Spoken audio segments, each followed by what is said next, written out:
Hi, this is Pastor Jack Davidson from Redeemer Lutheran Church in Lancaster, Ohio. I want to thank you for joining us as we study Luther's Catechisms. Today we take a look at the 8th commandment. You shall not bear false witness against your neighbor. What does this mean? Luther writes, we should fear and love God so that we do not tell lies about our neighbor, betray him, slander him, or hurt his reputation, but defend him, speak well of him, and explain everything in the kindest way. King Solomon, wisest man on the face of the earth, wrote in Proverbs 22. Let's try this again. Okay, second take. Hi, I'm Pastor Jack Davidson from Redeemer Lutheran Church in Lancaster, Ohio. I want to thank you for joining us on our YouTube channel or via Facebook as we continue our look at Luther's Catechisms. Today we focus on the 8th commandment, where Luther writes these words, as the commandment states, you shall not bear false witness against your neighbor. Luther explains it this way. We should fear and love God so that we do not tell lies about our neighbor, betray him, slander him, or hurt his reputation, but defend him, speak well of him, and explain everything in the kindest way.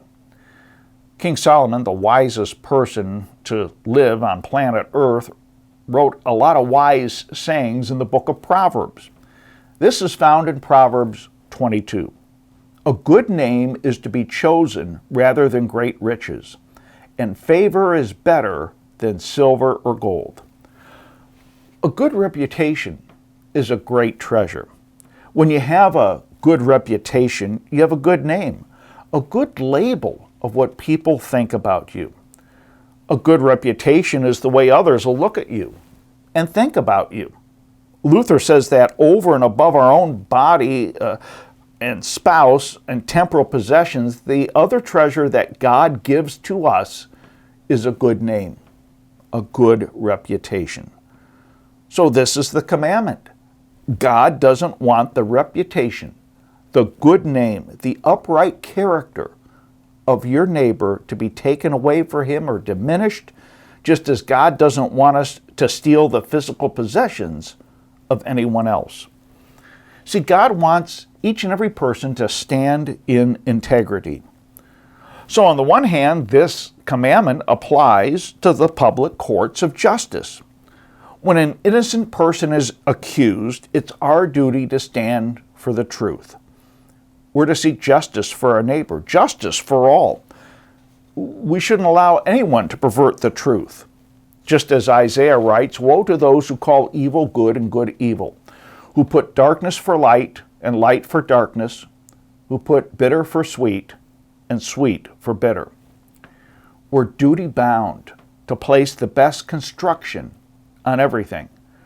This includes preachers who teach falsely, judges who show favoritism and judge with partiality, people who spread rumors and gossip, those who spread innuendo and lies, and people who speak behind someone else's back. The person who slanders, according to Luther, is not content with knowing the truth. Rather, that person wants to assume the responsibility to judge.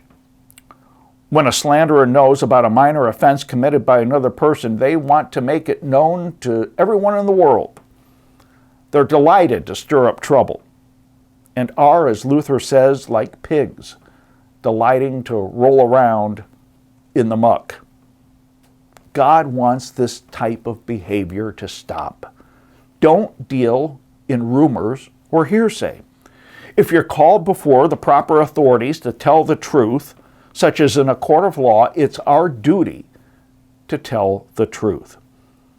But we're not called to speak to others, make a declaration of the truth where there's not proper evidence.